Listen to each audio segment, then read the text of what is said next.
نبی کریم صلی اللہ علیہ وسلم کی ایک حدیث ہے جو اکثر لبرلز کو بہت چبھتی ہے, اور وہ حدیث کیا ہے کہ عورت کو مرد کی پسلی سے پیدا کیا گیا, ٹھیک ہے, اور اس سے مرد اور عورت سے یہاں مراد جمہور علماء کے نزدیک آدم علیہ السلام اور اماں حوا.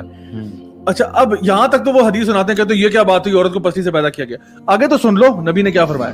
آپ نے فرمایا جو پسلی ہوتی ہے نا وہ ٹیڑھی ہوتی ہے. اب اس پہ بھی اختلاف ہے, ٹیڑھی اس کا مطلب ہے عورت ٹیڑھی ہوتی ہے. اچھا, اور پھر اب آگے سنو کہ کیا کہا کہ پھر اس کے ساتھ اس کا خیال کرنا, کیونکہ اگر تم اس کو سیدھا کرنے کی کوشش کرو گے وہ ٹوٹ جائے گی. اس کا مطلب کیا ہوا کہ عورتوں نہ چھیڑ ملنگن ہو, ٹھیک ہے نا, حد سے زیادہ مطلب کہ آپ ان کو دیکھو, ایک چیز بتایا جا رہا ہے کہ وہ ایک جس, اور دیکھو جو پسلی ہے نا, اگر وہ پسلی آپ کی ٹیڑھی نہ ہو کیا وہ فنکشن کرے گی, اپنا رول پلے کرے گی؟ نہیں کرے گی. پسلی کس چیز کو پروٹیکٹ کر رہی ہے؟ سب سے امپورٹنٹ چیز آپ کے لنگس کو اور آپ کے ہارٹ کو, امپورٹنٹ چیز کو. تو the pasli is protecting the heart and the lungs which are vital organs of the human body. اللہ سبحانہ تعالیٰ نے اگر عورت کو پیدا کیا ہے تو وہ انسان کو سب سے زیادہ اس چیز کو پروٹیکٹ کر رہی ہے جو اس کے لیے سب سے ویلیبل ہوتی ہے. اور یہ کہا گیا کہ اس کو جو ہے نا یعنی ٹیڑھا کرنے, یعنی اس کو سیدھا کرنے کی کوشش نہ کرنا بہت اس طریقے کے ساتھ, زور زبردستی کے ساتھ, پھر کیا ہوگا, وہ ٹوٹ جائے گی. یعنی اس پوری حدیث کا مطلب یہ ہے کہ عورتوں کی اہمیت کیا ہے, عورتیں تمہارے لیے کتنی ضروری ہیں, how much dependent you are on women, for your life, for your protection you need women, for your sanity you need women, right. اور پھر ساتھ ساتھ بتایا گیا کہ اس کو جس طرح وہ ہے آرام سے پیار سے لے کے چلنا, پیار سے, کیونکہ مردوں کے اندر ایک نیچرل ایبلٹی ہوتی ہے اگریشن کی, وائلنس کی, جو بھی ہے, تو اس کے ساتھ یہ ہمارا معاملہ مت کرنا. کیوں؟ کیونکہ اگر زیادہ کرو گے وہ ٹوٹ جائے گی.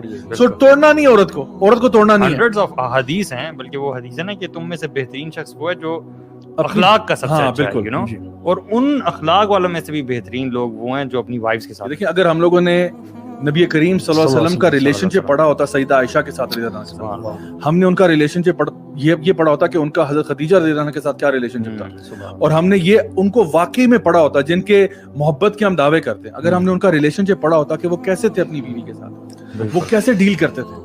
I mean, سبحان اللہ, I can guarantee you read the relationship of the Prophet sallallahu alaihi wasallam with Sayyidah Aisha and you will say it's the best love story in the universe.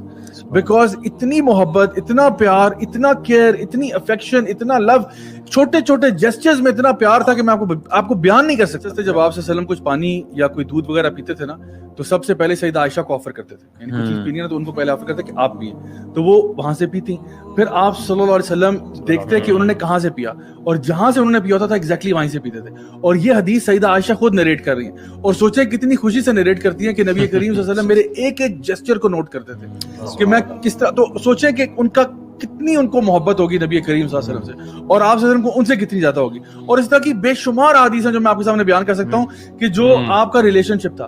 آپ سیدہ عائشہ کے ساتھ ریس بھی لگایا کرتے تھے, صحابہ کے ساتھ کبھی اگر کسی جو ہے نا کیمپین پہ جا رہے ہیں, کسی ایکسپیڈیشن پہ جا رہے ہیں, تو صحابہ سے کہا آپ لوگ آگے نکل جائیں. اب صحابہ آگے چلے گئے, پیچھے آپ کوئی بھی نہیں ہے, تو اب آپ عائشہ جو ہے نا سیدہ عائشہ سے یہ بات ارشاد فرما رہے ہیں کہ عائشہ آؤ ہم ریس لگاتے ہیں. یعنی آج لوگ جو ہے نا وہ اپنی بیوی سے بھاگ رہے ہوتے ہیں, نبی کریم صلی اللہ علیہ وسلم اپنی بیوی کے ساتھ بھاگا کرتے تھے, دوڑ لگا کرتے تھے, اور ایک ہیلدی کمپٹیشن تھا. سو آئی تھنک ہم لوگوں نے نا somewhere we have missed out, you know, ہم لوگوں نے یہ فیک بالی ووڈ اور یہ جو ہمارے ڈراموں کا پیار ہے نا, یہ 2 نمبر قسم کا جو حرام ریلیشن شپ ہے, اس کو ہم نے بہت گلوریفائی کر دیا ہے. اور جو اصل پیار اور محبت شادی کے بعد ہونا چاہیے, اور جو کیمسٹری ہسبینڈ وائف میں ہونی چاہیے, وہ ہم نے کہیں نہ we have lost it somewhere. یہی چیز جو ہے نا وہ میرج کو بیسیکلی سسٹین کیے رکھتی ہے. آپ دیکھیں یہ برکہ جو ہے نا وہ ایک اللہ کی طرف سے آئی ہے, ریلیشن شپ میں نہیں ہوتی, یہ صرف نکاح کے بعد ہی ہوتی ہے. So this thing is missing out on all other relationships.